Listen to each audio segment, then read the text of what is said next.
matière d'éjaculation précoce, faut-il systématiquement passer par un médicament pour s'en sortir?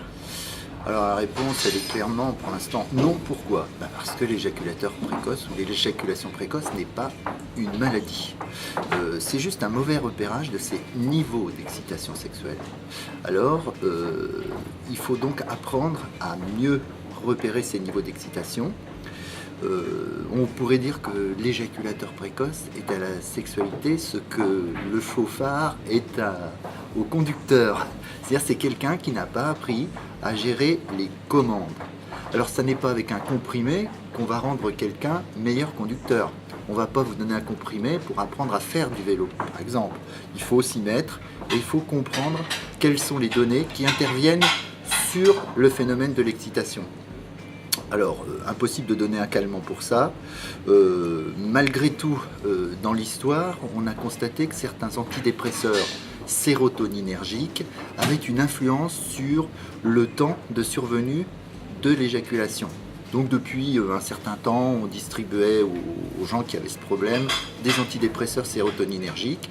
Et l'un d'entre eux a obtenu son autorisation de mise sur le marché pour le problème de l'éjaculation précoce. Mais quelles sont ses performances aujourd'hui? Malgré tout assez peu intéressantes, puisqu'il s'adresse d'abord aux gens qui vont extrêmement vite, c'est-à-dire 1 à 2 minutes en pénétration intravaginale, et on arrive au mieux à doubler ce temps, c'est-à-dire passer de 1 à 2 minutes. C'est comme si un mauvais chauffeur avait un accident tous les 100 mètres habituellement, on lui dise maintenant tu vas avoir un accident mais qu'au bout de 200 mètres. Bon, le but c'est de ne plus avoir d'accident du tout et d'apprendre à conduire, d'apprendre les commandes qui vont nous amener à moduler l'excitation à travers les thérapies cognitives, comportementales par exemple, qui sont d'excellents moyens pour ça.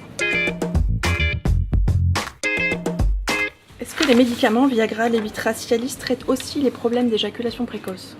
Alors ces médicaments ne sont absolument pas destinés à ce but-là. Ce sont des médicaments qui vont favoriser la survenue d'une érection. Ça, c'est leur indication principale. Ils vont relaxer les fibres lisses qui vont permettre et favoriser la rigidité dans une érection.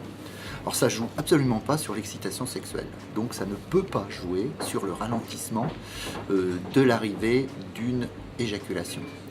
Or, ce qu'il faut connaître, c'est que l'éjaculation précoce est un problème de mauvaise gestion de ses niveaux d'excitation. C'est un petit peu comme dans une voiture, quand vous roulez trop vite à l'abord d'un virage, il y a une loi physique qui vous fait déraper et sortir du virage. C'est l'éjaculation précoce. Si vous n'appuyez pas assez sur l'accélérateur, boum, vous calez, c'est la panne d'érection.